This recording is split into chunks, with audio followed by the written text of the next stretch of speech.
For more on this, let's bring in Benjamin Norton. He's founder and editor-in-chief of Geopolitical Economy Report. First up, thanks for joining us. Second, you're in Beijing. I'd like to get a sense of what is the reaction to all this from that part of the world. Well, it's similar to the response we've seen from most countries, which is outrage and anger.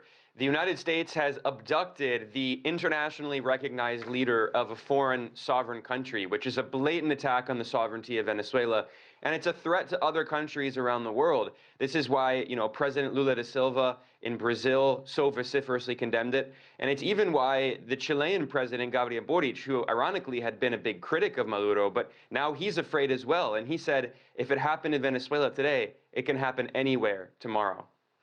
And how does this look in terms of the strength Venezuela has, in terms of the trade ties and cooperation Venezuela shares with countries in Asia? This is a very important issue, and in fact, I think this is one of the reasons why the Trump administration has been so aggressive in Latin America and has attacked Venezuela, among other countries.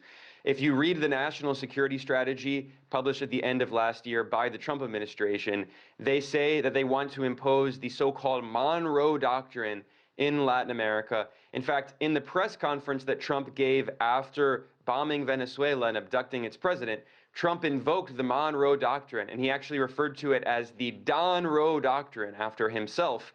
And part of this strategy is the U.S. is trying to isolate Latin America from its partners in Asia, especially China. China has become the largest trading partner of South America, and the Trump administration has essentially told the countries of the region they're not allowed to have relations with China, as well as with countries like Russia and Iran.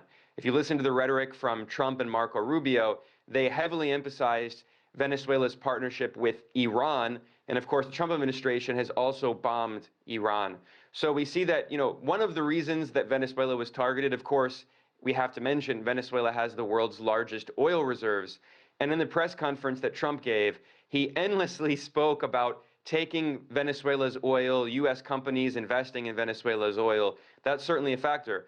But another issue they talked about is Venezuela's close partnership with China, Russia, and Iran, and the attempt to impose the Monroe Doctrine and to cut off Latin America from the rest of the world.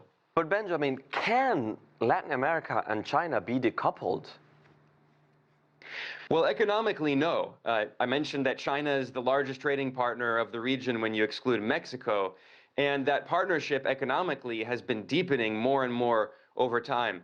Ironically, economically, the U.S. is actually a competitor with many Latin American countries like Brazil and Argentina, because the U.S. is also a major exporter of agricultural products like soybeans and meat, along with Brazil and Argentina. So these are not complementary economies, whereas China is the biggest importer of many of these goods from Latin America.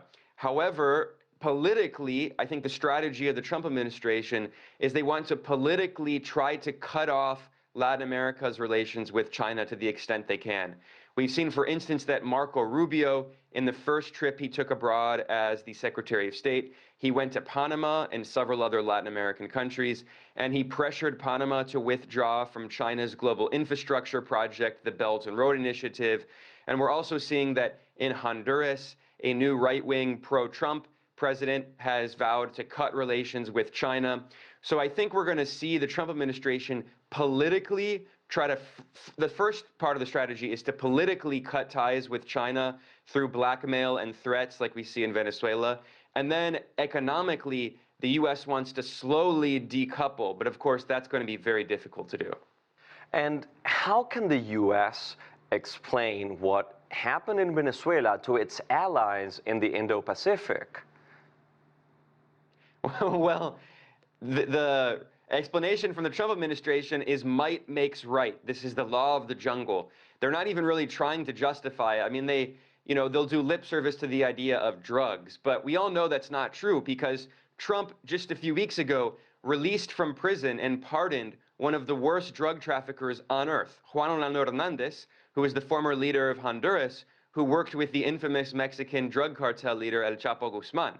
So we know that Trump's not actually concerned about drugs. And by the way, leading experts at the United Nations have shown that Venezuela's role in cocaine production is absolutely insignificant, very, very small. And then when it comes to fentanyl, which is a major issue in the US, Venezuela has absolutely nothing to do with fentanyl. So, you know, a lot of countries are asking, why is Trump doing this? And then you listen to Trump's press conference and he says, we want to take the oil. He says, we want to impose the Monroe Doctrine. He says, we want to impose US dominance in Latin America. So if you go over to the Pacific, the Asia-Pacific region, you can be sure that a lot of countries are very concerned about what they're seeing, because even longtime US allies of the US are asking, well, wait a second, the US now thinks it can invade any country and abduct any foreign leader it doesn't like.